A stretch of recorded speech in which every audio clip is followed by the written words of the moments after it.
Hello students, कैसे हो आप सभी लोग। उम्मीद करता हूं आप सभी अच्छे और स्वस्थ होंगे। मैं Aryan Chaturvedi, assistant professor of chemistry.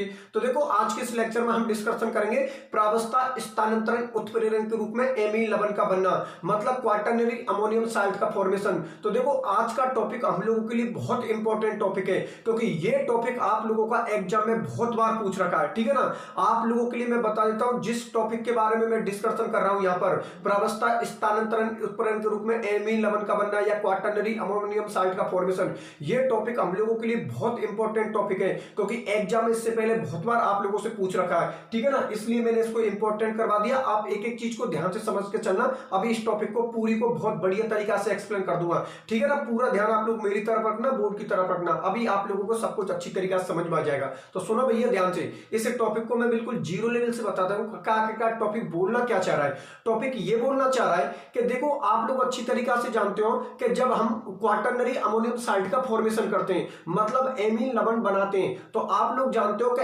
Alkyl halide की रिएक्शन हम किससे करवाते हैं? 3 डिग्री एमीन से। आप लोगों को पता है 3 डिग्री एमीन का नेचर कैसे होता है? बेसिक होता है, अर्थात क्षारीय होता है। और जब हम 3 डिग्री एमीन की रिएक्शन एल्किल हैलाइड से करवाते हैं तो चतुष्क अमोनियम लवण का फॉर्मेशन होता है, अर्थात क्वाटरनरी अमोनियम साल्ट का फॉर्मेशन होता है, जिसको आप लोग एमीन लवण भी बोल सकते हो। मेरी बात आप लोग समझ में आ गई। सबसे पहले तो मैं आपको एमीन लवण बनाना बता रहा हूं कि एमीन लवण या चतुष्क अमोनियम लवण हम कैसे बनाते हैं, क्वाटरनरी अमोनियम साल्ट हम कैसे बनाते हैं, या क्वाटरनरी अमोनियम साल्ट का फॉर्मेशन कैसे होता है। आप लोगों को पता है, इससे पहले भी इस रिएक्शन के बारे में डिस्कशन हो चुका है कि हम जब 3 डिग्री एमीन की रिएक्शन एल्किल हैलाइड से करवाते हैं तो चतुष्क अमोनियम लवण का निर्माण होता है, अर्थात क्वाटरनरी अमोनियम साल्ट का फॉर्मेशन होता है। क्योंकि हम जानते हैं कि जो 3 डिग्री एमीन होता है उसका नेचर क्षारीय होता है, बेसिक होता है। और आप लोगों को पता है नाइट्रोजन एटम के पास में एक लोन पेयर होता है। अगर नाइट्रोजन एटम अपने उस लोन पेयर को किसी एल्किल ग्रुप के लिए दे दे तो आप लोगों को पता है वहां पर लवण का फॉर्मेशन हो जाएगा, साल्ट का फॉर्मेशन हो जाएगा। क्योंकि नाइट्रोजन एटम पर तो कौन सा चार्ज आ जाएगा? पॉजिटिव। अगर उसने लोन पेयर दे दिया, और हेलोजन पर कौन सा चार्ज आ जाएगा? नेगेटिव। तो कॉमन सी बात है, वो लवण बन गया, अर्थात वो आप लोगों का साल्ट बन गया। अब इस लवण का, इस क्वाटरनरी अमोनियम साल्ट का या एमीन लवण का क्या इंपॉर्टेंस होगा, उसका डिस्कशन मैं बाद में करूंगा। पहले मैं उस रिएक्शन को बता देता हूं। रिएक्शन को बताने के बाद फिर मैं आप लोगों के लिए बताऊंगा कि जो क्वाटरनरी अमोनियम साल्ट होता है या जो आप लोगों का ये एमीन लवण होता है, ये क्या काम आता है, ये कैटलिस्ट के रूप में, उत्प्रेरक के रूप में कैसे काम करता है, उस चीज को बताऊंगा। तो सबसे पहले तो मैं आपको क्वाटरनरी अमोनियम साल्ट का फॉर्मेशन करके बता देता हूं कि उसको किस तरीका से बनाते हैं। फिर इस टॉपिक पर हम डिस्कशन करेंगे डिटेल से। तो देखो बोर्ड की तरफ, देखो यहां पर आप लोग अच्छी तरीका से जानते हो, ये ले लिया मैंने 3 डिग्री एमीन। ठीक है ना, ये मैंने क्या ले लिया? 3 डिग्री एमीन। ये लो, ये 3 डिग्री एमीन ले लिया। नाइट्रोजन के पास में एक लोन पेयर प्रेजेंट है, इसको बोलते हैं हम 3 डिग्री एमीन। ठीक है, इसकी रिएक्शन मैंने किससे करवा दी? RX के साथ करवा दी, मतलब एल्किल हैलाइड से करवा दी। इसकी रिएक्शन मैंने किससे करवा दी? एल्किल हैलाइड से करवा दी। तो एल्किल हैलाइड से करवाऊंगा तो आप लोगों को पता है नाइट्रोजन एटम के पास में एक लोन पेयर होता है। ये लोन पेयर किसके पास में चला जाता है? एल्किल ग्रुप के पास में। तो नाइट्रोजन की कितनी वैलेंसी हो जाएगी? 4 वैलेंसी हो जाएगी। नाइट्रोजन पर पॉजिटिव आ जाएगा और हेलोजन पर कौन सा चार्ज आ जाएगा? नेगेटिव। अर्थात आप लोगों का ये बन जाएगा क्वाटरनरी अमोनियम साल्ट। इसको मैं इस तरीके से लिख सकता हूं, NR, यहां पर भी R लिख देता हूं, यहां पर भी R, यहां पर भी R। ये लो भैया, यहां पर लिख देता हूं पॉजिटिव और यहां पर लिख देता हूं मैं नेगेटिव। या इसको इस तरीका से भी लिख सकता हूं, इसको शॉर्टकट में इस तरीका से लिख सकते हो QX, इसको प्लस और इस पर माइनस। ठीक है ना, अभी समझा दूंगा आप लोगों के लिए। इसका नाम है चतुष्क अमोनियम लवण, या इसको एमीन लवण भी बोल सकते हैं हम, या इसको हम एमीन लवण भी बोल सकते हैं। ठीक है ना, इसका नाम इंग्लिश में होगा क्वाटरनरी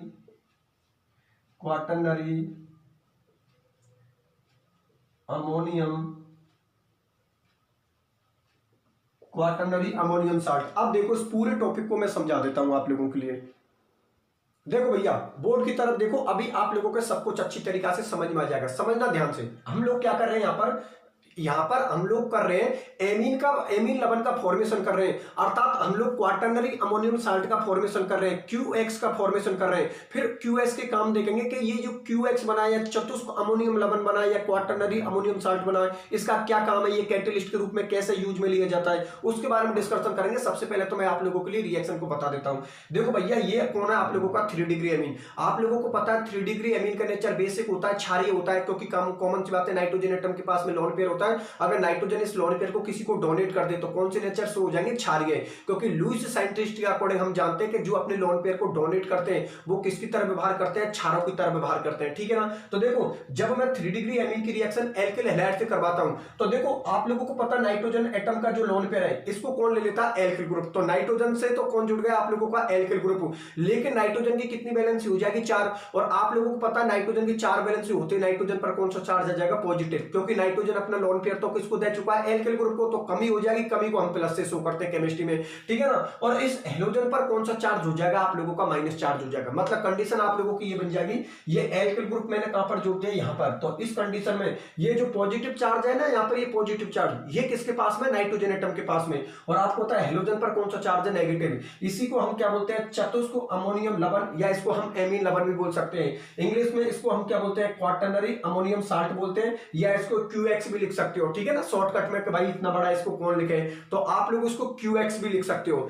तो कॉमन सी बात है, क्यू का मतलब तो ये आप लोगों का क्वाटरनरी अमोनियम साल्ट का मतलब कौन है, आप लोगों का हेलोजन। क्योंकि हम जानते हैं कि जो हेलोजन फैमिली के मेंबर होते हैं वो साल्ट ही बनाते हैं, लवण का ही फॉर्मेशन करते हैं, जैसे कि NaCl हुआ, तभी तो उनको हेलोजन फैमिली के मेंबर बोलते हैं, क्योंकि वो लवण का निर्माण करते हैं, वो साल्ट का फॉर्मेशन करते हैं ज्यादातर केसों में। तो देखो क्वाटरनरी अमोनियम, क्वाटरनरी अमोनियम तो आपका क्यू हो गया, और जो हैलाइड है वो आप लोगों का कौन हो गया, लवण। तो इसका नाम हो गया चतुष्क अमोनियम लवण, या इसको हम एमीन लवण भी बोल सकते हैं। इंग्लिश में इसको क्वाटरनरी अमोनियम साल्ट भी हम लोग बोलते हैं। मेरी बात आप लोग समझ में आ गई। तो सुनो, ये तो हम लोगों के लिए चतुष्क अमोनियम लवण बन गया। अब हम ये चीज समझते हैं कि भाई आखिरकार इस चतुष्क अमोनियम लवण का या एमीन लवण का इस या फिर इस क्यूएक्स का क्या महत्व है, ये किस काम आता है। तो मैं आप लोगों के लिए बता देता हूं कि जो आप लोगों का ये क्यूएक्स होता है या आप लोगों को चतुष्क अमोनियम लवण होता है, ये नाभिक स्नेह प्रतिस्थापन अभिक्रिया में उत्प्रेरक का काम करता है, कैटलिस्ट का काम करता है। कैटलिस्ट का काम ऐसा करता है कि वहां पर जो रिएक्शन संपन्न नहीं होती है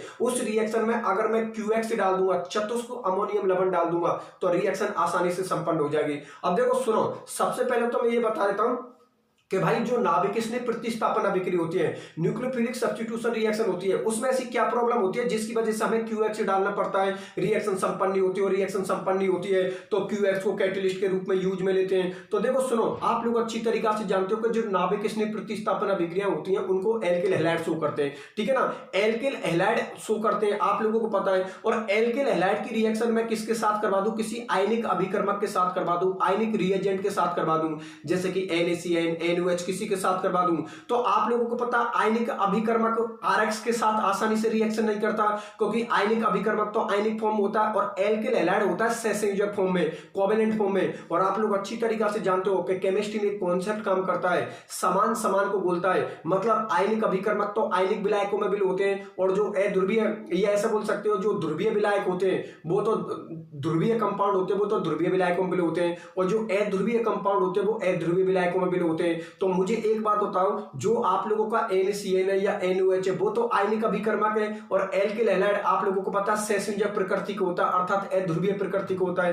तो कॉमन सी बात है, ये RX NaCN के साथ आसानी से रिएक्शन नहीं करेगा। रिएक्शन नहीं करेगा तो उसमें मैं क्या डाल दूंगा, QX डाल दूंगा। जैसे ही इसमें मैं QX डालूंगा या चतुष्क अमोनियम लवण डालूंगा, तुरंत हम लोगों की रिएक्शन हो जाएगी। अब वो रिएक्शन कैसे होगी उसको मैं आप लोगों के लिए बताऊंगा। एक बार फिर से बता देता हूं, देखो भैया सुनो, जो हम लोगों ने चतुष्क अमोनियम लवण, जो हम लोगों ने चतुष्क अमोनियम लवण या जो एमीन लवण बनाया है, इसका उपयोग हम करते हैं उत्प्रेरक के रूप में, कैटलिस्ट के रूप में। मतलब नाभिक स्नेह प्रतिस्थापन अभिक्रियाओं में ये आप लोगों का जो QX होता है, चतुष्क अमोनियम लवण होता है, ये उत्प्रेरक के रूप में काम में आता है, कैटलिस्ट के रूप में काम में आता है। वो काम में कैसे आता है एक बार बोर्ड पर बता देता हूं। देखो, और जो आप लोगों की नाभिक स्नेह प्रतिस्थापन अभिक्रिया होती है उनमें क्या होता है, एल्किल हैलाइड की रिएक्शन हम किससे करवाते हैं, NaCN के साथ करवाते हैं, या फिर आप लोगों का यहाँ पर NOH भी हो सकता है। तो देखो आप लोगों को पता है ये तो आयनिक अभिकर्मक होता है, ठीक है ना, ये आयनिक अभिकर्मक होता है, मतलब आयनिक रिएजेंट होता है। और इसकी प्रकृति कैसी होती है, सहसंयोजक,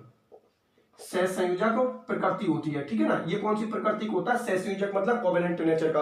अब ध्यान से समझना आप लोग मेरी बात। मैं क्या बोल रहा हूं कि नाभिक स्नेह प्रतिस्थापना बिक्री होती है, जो न्यूक्लियोफिलिक सब्स्टिट्यूशन रिएक्शन होती है, उनमें आरएक्स की रिएक्शन हम लोग किससे करवाते हैं, NaCN के साथ करवाते हैं या NaOH के साथ करवाते हैं। तो आप लोगों को पता है कि जो आरएक्स होता है इसकी प्रकृति कैसी होती है, सहसंयोजक, ठीक है ना। तो सहसंयोजक वाले सहसंयोजक में बोलेंगे, आयनिक में क्यों बोलेंगे, क्योंकि केमिस्ट्री में कॉन्सेप्ट काम करता है समान समान में बोलता है या समान समान को बोलता है। जैसे कि ध्रुवीय विलायक ध्रुवीय में घुलेंगे, अध्रुवीय विलायक अध्रुवीय में घुलेंगे, या सहसंयोजक कंपाउंड सहसंयोजक में घुलेंगे, या आयनिक कंपाउंड आयनिक में घुलेंगे। मतलब सहसंयोजक आयनिक में नहीं घुलेगा।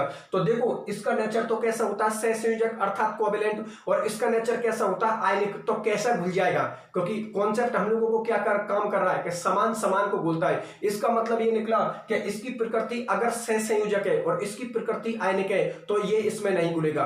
ये किनमें घुलेगा, अर्थात जो कौन आप लोगों का अध्रुवीय विलायक होता है या नॉन पोलर सॉल्वेंट होगा उसमें ये घुल जाएगा, क्योंकि इसकी नेचर भी क्या होता है, अध्रुवीय। और कॉमन सी बात है, अगर इसका नेचर अध्रुवीय तो अध्रुवीय में ही घुलेगा। ये आप लोगों का आयनिक अभिकर्मक है, ध्रुवीय प्रकृति का होता है, पोलर नेचर होता है इसका। तो कॉमन सी बात है, ये ध्रुवीय विलायकों में घुलेगा। जैसे वाटर को ले लियो, वाटर में ये आसानी से घुल जाएगा, क्योंकि वाटर के पास में H+ और OH- होता है, और इसके पास में Na+Cl- होता है या Na+OH- होता है, ठीक है ना। तो आप लोगों के आयनिक अभिकर्मक वाटर में आराम से घुल जाएंगे, ठीक है ना, या वाटर में आराम से घुल जाएंगे, क्योंकि वाटर भी ध्रुवीय नेचर का होता है और ये भी ध्रुवीय नेचर के होते हैं। लेकिन जो आप लोगों का इसका नेचर आरएक्स का सहसंयोजक प्रकृति का होता है, ये आप लोगों का कार्बनिक विलायकों में घुलता है, ऑर्गेनिक सॉल्वेंटों में घुलता है, जैसे बेंजीन ले लिया, क्लोरोफॉर्म ले लिया, ठीक है ना। तो एक बात बताओ कि ये आयनिक अभिकर्मक, ये जो आप लोगों का सहसंयोजक प्रकृति है, ये कार्बनिक विलायकों में घुलता है। लेकिन आप लोगों ने यहाँ पर कार्बनिक विलायक कहां पर लिया है,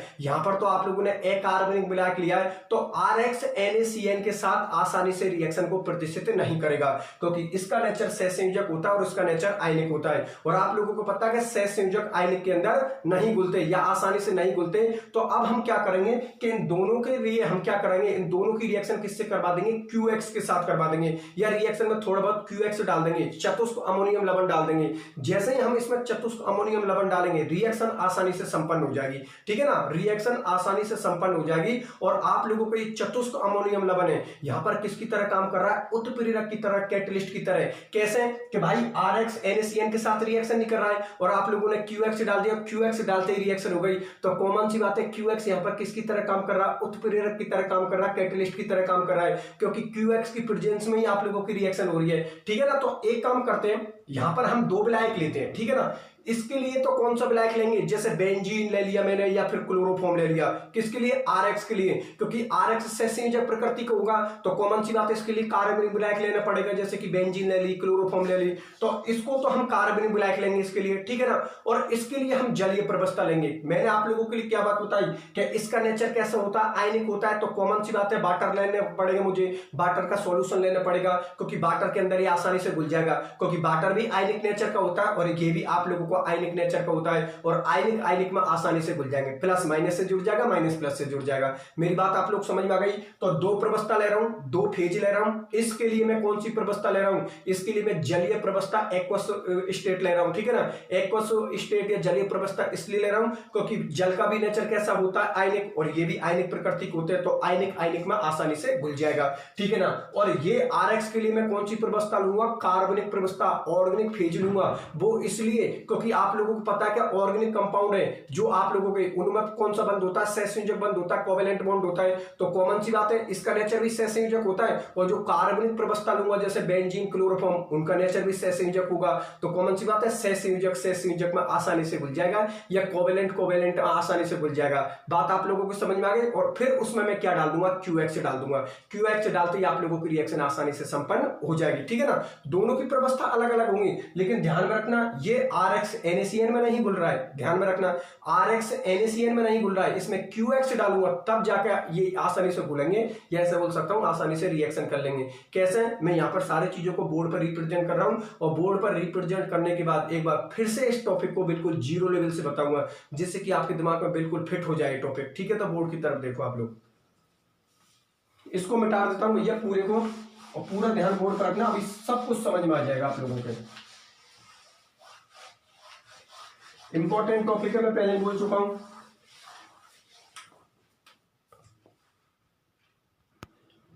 देखो भैया, यहाँ पर दो प्रवस्था ले रहा हूँ, दो फेज ले रहा हूँ, इस तरीका से ले लेता हूँ मैं। ये कोई सॉल्यूशन है, इसमें दो प्रवस्था दो फेज ले रहा हूँ, ठीक है ना। पूरा ध्यान बोर्ड पर रखना, अभी सब कुछ समझ में आ जाएगी, ठीक है ना। ये लो, ये दो प्रवस्था हो गई। एक प्रवस्था तो आप लोगों की ये हो गई, ये इसमें ले लिया मैंने NaCN, ठीक है ना, Na प्लस और Cn माइनस। ये लो, ये लो। इसमें ये कौन सी प्रवस्था हो गई? जलीय प्रवस्था। एक्वस फेज हो गई या एक्वस स्टेट हो गई, जलीय प्रवस्था हो गई। और इसमें मैंने ले लिया Rx, ठीक है ना। अलग अलग प्रवस्था दोनों की, ठीक है ना। इसकी कौन सी प्रवस्था? जलीय प्रवस्था। और इसकी कौन सी प्रवस्था? कार्बनिक प्रवस्था, ऑर्गेनिक फेज। ये मैंने ले ली कार्बनिक प्रवस्था, ऑर्गेनिक फेज। कार्बनिक प्रवस्था इंग्लिश में क्या बोलते हैं? ऑर्गेनिक फेज बोलते हैं। तो इसमें तो मैंने कौन सा ले लिया? जलीय प्रवस्था, जिसमें NaCN को ले लिया।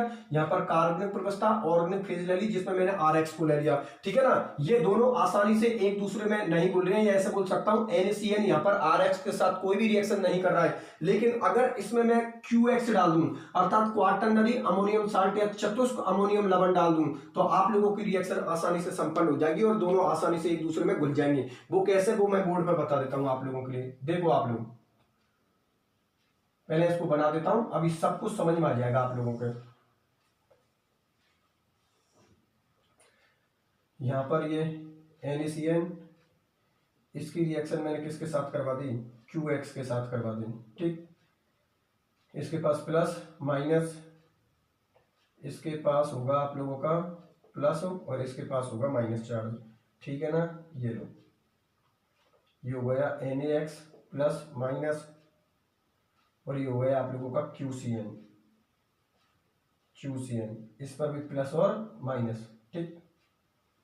चलो ठीक है, ये इसमें रिएक्शन कर लेंगे और ये बनाएंगे QCN प्लस Rx, ठीक है, प्लस माइनस, ठीक है ना। ये क्या बना लेंगे आप लोगों के? QX बना लेंगे प्लस RCN, ठीक। ये आप लोगों की वो जलीय प्रवस्था है। जलीय प्रवस्था मतलब एक्वस फेज। ये आप लोगों की कार्बनिक प्रवस्था है, मतलब ऑर्गेनिक फेज। कार्बनिक प्रवस्था मतलब ऑर्गेनिक फेज, ठीक है ना। अब मैं आप लोगों के लिए इसको बता देता हूं। पहले तो डायग्राम का नाम लिख देता हूं मैं आप लोगों के लिए।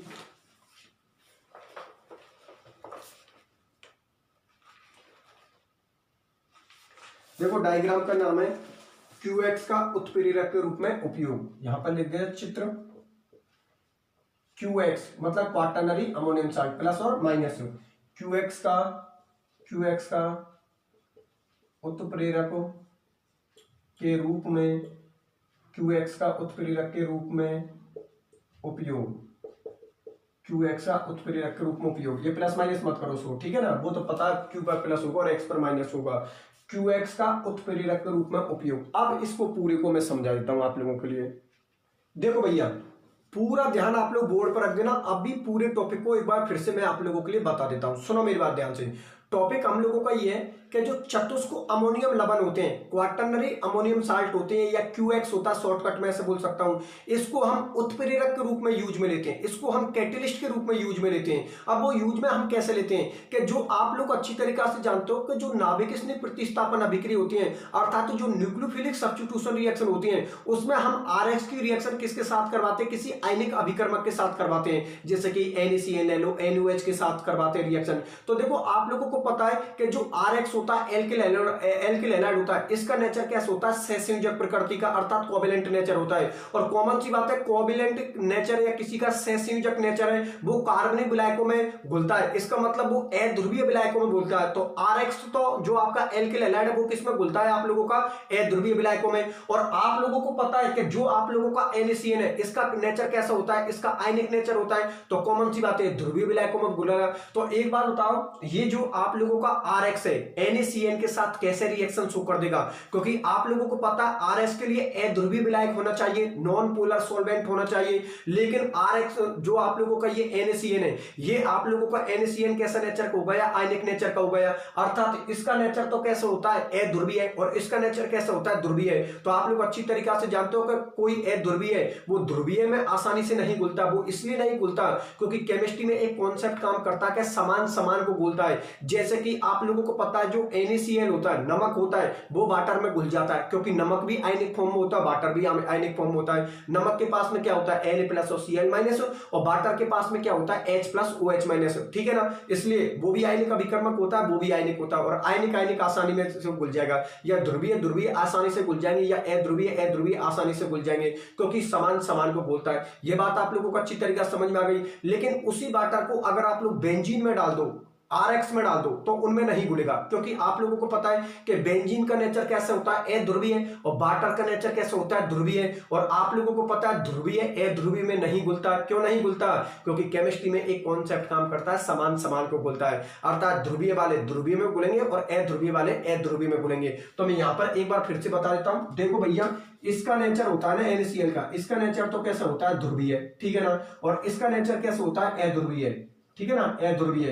तो देखो सुनो मेरी बात ध्यान से, अगर इस NaCl का नेचर ध्रुवीय होता है और इस RX का नेचर अध्रुवीय होता है, तो कॉमन सी बात है RX NaCl में नहीं घुलेगा, या RX आप लोगों के NaCl के साथ रिएक्शन नहीं करेगा। तो क्या करें? तो एक काम करते हैं, इसके अंदर हम क्या डाल दें, क्वाटरनरी अमोनियम साल्ट डाल दें, या चतुष्क अमोनियम लवण डाल दें, तो ये आसानी से एक दूसरे में रिएक्शन कर लेते हैं, मतलब आसानी से एक दूसरे में घुल जाएंगे, ठीक है ना। तो देखो यहां पर मैंने दो प्रवस्था लेनी, दो फेज लेनी, और दोनों अलग अलग प्रवस्था है। एक प्रवस्था मैंने इसके लिए जो NaCl है, इसको तो कौन सी प्रवस्था ली, जलीय प्रवस्था, मतलब एक्वस फेज। और आप लोगों का जो RX है, इसके लिए मैंने कौन सी प्रवस्था ली, कार्बनिक प्रवस्था, मतलब ऑर्गेनिक फेज। क्योंकि आप लोगों को पता है NaCl के लिए मैंने जलीय प्रवस्था क्यों ली है, क्योंकि जल में घुल जाएगा, जल भी ध्रुवीय होता है और ये भी ध्रुवीय होता है, और ध्रुवीय ध्रुवीय आसानी से एक दूसरे में घुल जाएंगे, चलो ठीक है। और RX के लिए मैंने कार्बनिक प्रवस्था क्यों ली है, जैसे इसको मैंने किस में डाल दिया, बेंजीन में डाल दिया, तो बेंजीन भी अध्रुवीय होती है और RX भी अध्रुवीय होता है, और अध्रुवीय अध्रुवीय आसानी से एक दूसरे में घुल जाएंगे।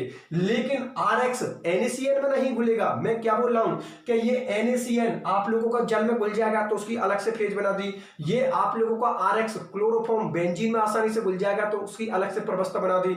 लेकिन ये दोनों आपस में एक दूसरे में नहीं घुल रहे, तभी तो हम यहां पर QX को यूज में ले रहे हैं, या क्वाटरनरी अमोनियम साल्ट को यूज में ले रहे हैं। समझ रहे हो ना मेरी बात? मतलब ये NaCl वाटर में आसानी से घुल रहा है, इसलिए उसकी मैंने कौन सी प्रवस्था ले ली, जलीय प्रवस्था।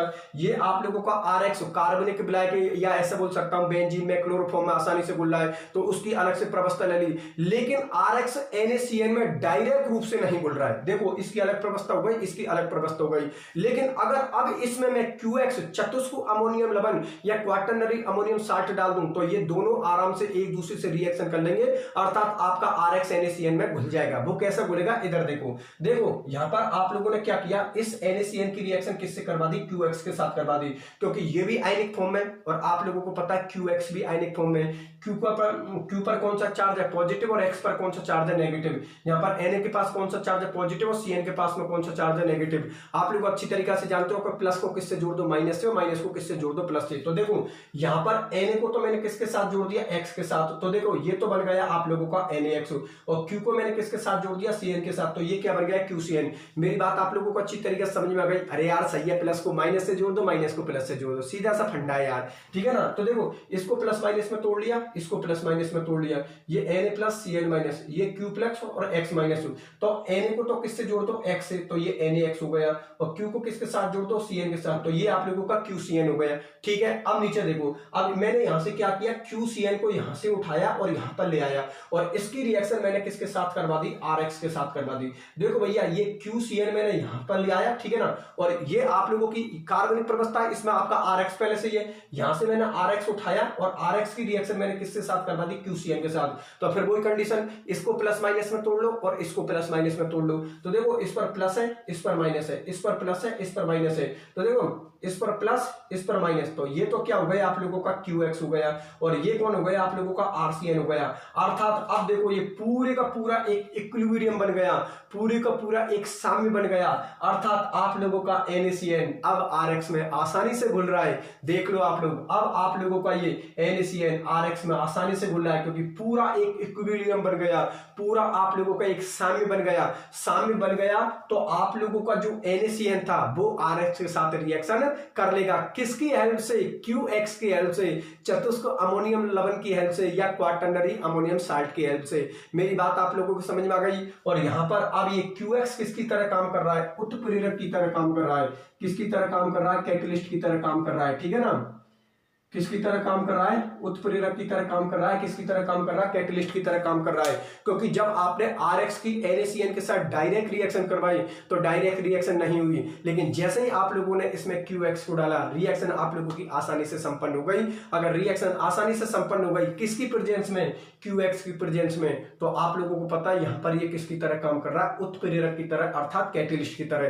पहले तो ये बात बताओ, ये बात आप लोगों को अच्छी तरीके से समझ में आ गई। एक बार फिर से बता देता हूं भैया, देखो सुनो, ये आप लोगों का जो NaCN होता है और ये आप लोगों का जो RX होता है, ये आसानी से एक दूसरे के साथ रिएक्शन नहीं करते, क्योंकि आप लोगों को पता है इसका नेचर तो कैसा होता है? ध्रुवीय, और इसका नेचर कैसा होता है? अध्रुवीय। और ध्रुवीय अध्रुवीय के साथ कभी भी रिएक्शन नहीं करता, या ध्रुवीय अध्रुवीय में कभी भी नहीं घुलता, कभी भी नहीं घुलता। तो क्या करें? तो एक काम करते हैं, इसमें हम क्या डाल देते हैं? QX डाल देते हैं। जैसे ही मैंने इनमें QX डाला, QX डालते ही आपस में इन्होंने रिएक्शन कर ली। किसकी हेल्प से? QX की हेल्प से। तो कॉमन सी बात है, यहां पर आपका RX NaCN में घुल गया। किसकी हेल्प से? QX की हेल्प से, ठीक है ना। तो यहां पर ये किसकी तरह काम कर रहा है? उत्प्रेरक की तरह काम कर रहा है, कैटलिस्ट की तरह काम कर रहा है। तभी तो आपका टॉपिक का नाम है प्रावस्था उत्प्रेरण के रूप में, या प्रावस्था उत्प्रेरक के रूप में एमीन लवण का बनना, एमीन साल्ट का फॉर्मेशन। मेरी बात आप लोग समझ में आ गई। और एमीन लवण का हम निर्माण कैसे करते हैं, या क्वाटरनरी अमोनियम साल्ट का फॉर्मेशन कैसे करते हैं, चतुष्क अमोनियम लवण का निर्माण हम कैसे करते हैं, कि 3 डिग्री एमीन की रिएक्शन जब एल्किल हैलाइड से करवाओगे तो चतुष्क अमोनियम लवण का निर्माण होगा, क्वाटरनरी अमोनियम साल्ट का फॉर्मेशन होगा। जैसे कि अभी थोड़ी देर पहले जब मैंने आप लोगों के लिए टॉपिक स्टार्ट किया था तब बताया था। पहले तो ये बात बताई, ये बात आप लोगों को अच्छी तरीके से समझ में आ गई। अब सुनो मेरी बात ध्यान से, कि अगर यहां पर हम QX को ना लें, ठीक है ना, जैसे हम यहां पर QX को नहीं लेते तब भी ये हो जाती, लेकिन उसके लिए फिर आप लोगों को क्या लेना पड़ता? मैं यहां पर लिख देता हूं, देखो यहां पर लिख देता हूं मैं आप लोगों के लिए। देखो यहां पर अगर मैं QX की जगह पर, अगर मैं यहां पर NN dimethyl, NN dimethyl formamide, NN dimethyl formamide,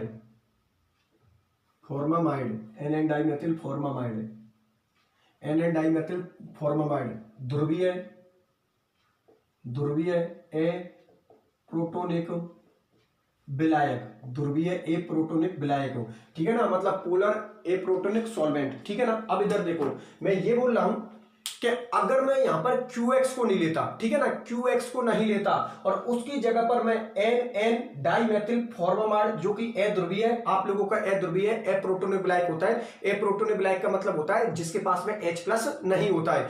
ध्रुवीय नेचर तो होता है, पोलर नेचर तो होता है, लेकिन अप्रोटोनिक का मतलब होता है जिसके पास प्रोटॉन नहीं होता है, अर्थात प्रोटॉन हम किसको बोलते हैं? H+ को बोलते हैं, ठीक है ना। तो ध्रुवीय है लेकिन अप्रोटोनिक विलायक है, मतलब इसके पास में प्रोटॉन नहीं है, ठीक है ना। तो सुनो मेरी बात ध्यान से, कि अगर QX की जगह पर मैं NN डाइमेथिल फॉर्मामाइड को यूज में ले लेता तब भी आप लोगों की रिएक्शन हो जाती, लेकिन जो आप लोगों का NN डाइमेथिल फॉर्मामाइड है ये बहुत महंगा पड़ता है और QX हम लोगों को क्या पड़ता है? सस्ता पड़ता है। तो एक बात बताओ, जो चीज महंगी पड़ रही है उसका हम यूज में क्यों लें? जब जो काम हमारा सस्ते से हो रहा है, अर्थात QX हम लोगों को सस्ता पड़ रहा है, NN डाइमेथिल फॉर्मामाइड हम लोगों को महंगा पड़ रहा है, तो कॉमन सी बात है अगर अपना काम सस्ते से हो रहा है तो हम महंगी चीज को यूज में क्यों लें? मेरी बात आप लोग समझ में आ गई ना, कि जिस काम को आप लोगों का NN डाइमेथिल फॉर्मामाइड कर रहा था उसी काम को आपका QX कर रहा है, तो फिर हम महंगी चीज को क्यों खरीदें? क्योंकि आप लोगों को ये NN डाइमेथिल फॉर्मामाइड है ये महंगा पड़ेगा, ठीक है ना। अगर इस रिएक्शन को करवाना चाहोगे और कैटलिस्ट के रूप में NN डाइमेथिल फॉर्मामाइड को यूज में लोगे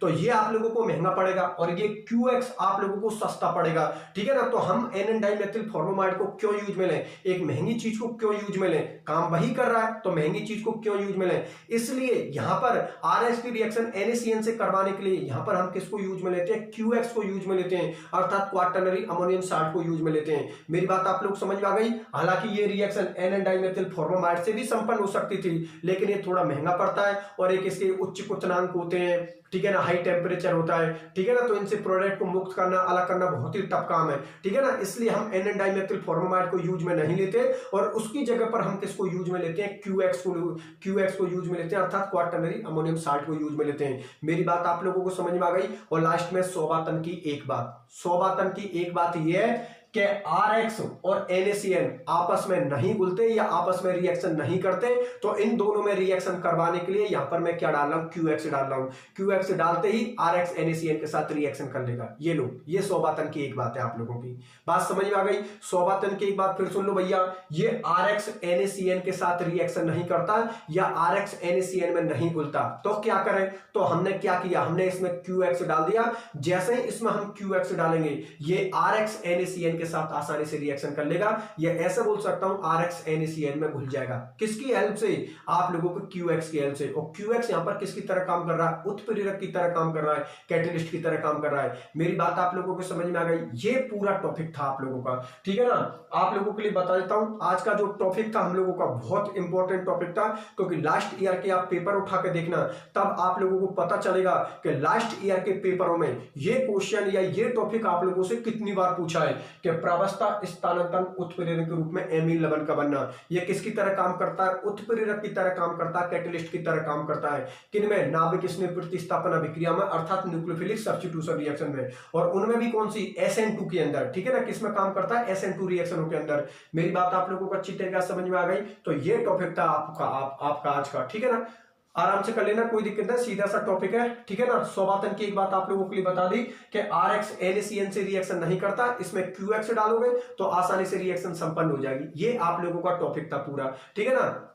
QX की जगह पर NN डाइमेथिल फॉर्मामाइड लेते तब भी ये रिएक्शन संपन्न हो जाती, लेकिन ये थोड़ा महंगा पड़ता है और ये सस्ता पड़ता है। तो सस्ता पड़ने की वजह से हम ज्यादातर किसको यूज में लेते हैं, QX को यूज में लेते हैं, ठीक है ना। क्वाटरनरी अमोनियम साल्ट को यूज में लेते हैं, या हिंदी में इसको चतुष्क अमोनियम लवण बोलते हैं, या फिर इसको एमीन लवण भी बोल सकते हो, ठीक है ना। टॉपिक को भैया ऑन टिप्स कर देना। बाकी का नोट्सों के अंदर इतनी शानदार लैंग्वेज में लिखा रखा है, आप लोग आराम से कर लेना, किसी भी स्टूडेंट को कोई दिक्कत नहीं आनी चाहिए, ठीक है ना। ये दो डायग्राम बना देना एग्जाम में, ठीक है, नीचे लिख देना QX का उत्प्रेरक के रूप में उपयोग, अर्थात ये QX किसकी तरह काम कर रहा है, उत्प्रेरक की तरह काम कर रहा है, कैटलिस्ट की तरह काम कर रहा है। बात आप लोगों को अच्छी तरीके से समझ में आ गई, ठीक है ना।